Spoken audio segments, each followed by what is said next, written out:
बाद मुझे ये फर्क समझ में आने लगा कि पैसा तो ज्यादा है लेकिन संतुष्टि नहीं। जिसके लिए पत्रकारिता शुरू की वहां तो जिसके लिए आए थे अगर वहां तक पहुंच ही नहीं पा रहे हैं तो फिर इसका फायदा क्या। और पैसा ही कमाना था तो कुछ और कर लेते। और उसके बाद फिर मैंने अंग्रेजी पत्रकारिता से हिंदी पत्रकारिता में शिफ्ट किया। तो बचपन की जो सारी यादें थी, बचपन में एक खास इकोसिस्टम हमारा था। 70 के दशक में, 80 के दशक में, 90 के दशक में एक विशेष प्रकार का इकोसिस्टम था। यानी एक विशेष प्रकार की पार्टी का शासन है। सारे सड़क के नाम, पार्क के नाम, स्कूल के नाम, अस्पताल के नाम एक ही तरह के खानदान के नाम पर चलेगा। और हम उसी इकोसिस्टम में हम बड़े हुए। सोचिए कितनी बड़ी बात यह है कि उस इकोसिस्टम में हमारा बचपन, हमारी जवानी, सब कुछ 30-40 साल हमने उसमें लगा दिए। और अब उससे हमें कई बार मुक्ति का मुझे लगता है समय आया है। बड़ी बात यह है कि जो अंग्रेजी भाषा है उसे हमने मान लिया कि ये एजुकेशन की भाषा है, पढ़े लिखों की भाषा अंग्रेजी है और जो एलीट क्लास अंग्रेजी है। तो अगर किसी बड़े लोगों के क्लब में कहीं जाना भी है और आपको बात भी करनी है तो शुरू में 3-4 शब्द, 3-4 लाइन अंग्रेजी में बोल के दिखानी पड़ती हैं कि मुझे अंग्रेजी आती है। जब लोग समझ लेते हैं कि भाई इसको अंग्रेजी आती है और अब ये विकल्प के तौर पर हिंदी चुनकर हिंदी बोल रहे हैं तो आपका वो ज्यादा सम्मान करते हैं।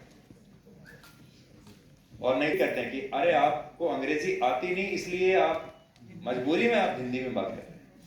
इन सेमिनार रूम से, इन हॉल से जब बाहर जाएंगे ना, जब आप बाहर इंटरव्यू के लिए जाएंगे, नौकरी के लिए जाएंगे, या जहां किसी ऐसे सभा में जाएंगे जहां आपको बताना है कि आप एक ज्ञानी हैं, तो आप बार बार हर रोज इस चुनौती का सामना करेंगे।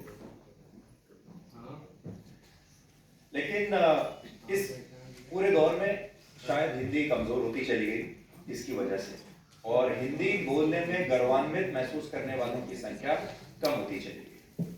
और इंग्लिश को फैशनेबल बनाने वालों की जो भाषा है, उनका इकोसिस्टम है, वो और ज्यादा मजबूत होता चला गया। और ये दशकों के साथ ये कम नहीं हुआ बल्कि ये और ज्यादा बढ़ता गया।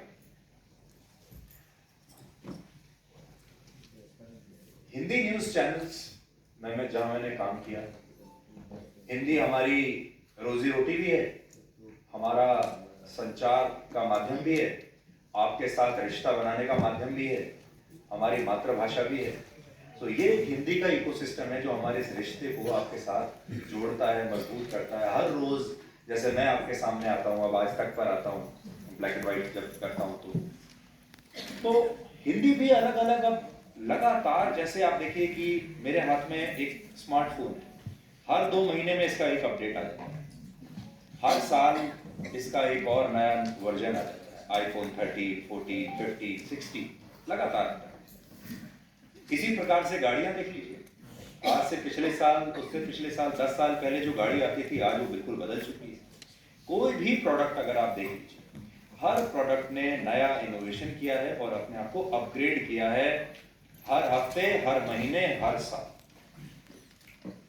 अब भाषा को कैसे अपग्रेड हम कर सकते हैं और भाषा को हम कैसे, सबसे बड़ी चुनौती हम ये तो हम कहते हैं कि हमारे देश में बहुत युवा हैं, बड़ी संख्या में युवा, सबसे ज्यादा युवा हमारे देश में, लेकिन उन युवाओं तक हम इस हिंदी को कैसे पहुंचाएं और कैसे उन युवाओं को बताएं कि इस हिंदी को आप समझिए और इसको बोलिए और इससे गर्वान्वित महसूस कीजिए। मुझे ऐसा लगता है कि आज का जो युवा है वो मार्केटिंग और ब्रांडिंग में बहुत विश्वास रखता है। और आप सबके घरों में युवा होंगे जो शायद आपकी भी बात नहीं मानते होंगे, मेरे घर में वो मेरी भी बात नहीं मानते। वो देखते हैं कि विज्ञापन किसका आ रहा है, ब्रांडिंग किसकी चल रही है, फैशनेबल क्या है, जिसको अंग्रेजी में हम कहते हैं कूल क्या है। तो अब ये जो इतना बड़ा युवा है हमारे देश में, 25, 30, 40 करोड़, ये आप सोचिए जो बच्चे अभी 10 से 15 वर्ष की उम्र में हैं, उनको आप कैसे हिंदी की तरफ या साहित्य की तरफ आकर्षित करेंगे ऐसे समय में जब किताबें खत्म होती जा रही है। अब कोई किताबें नहीं पढ़ता, सब कुछ व्हाट्सएप पर है, सब कुछ फोन पर है, सब कुछ डिजिटल है। अब उसको आप दिनकर की कविताएं कैसे पढ़ाएंगे और कैसे उसको बताएंगे कि आप पढ़िए। हमारे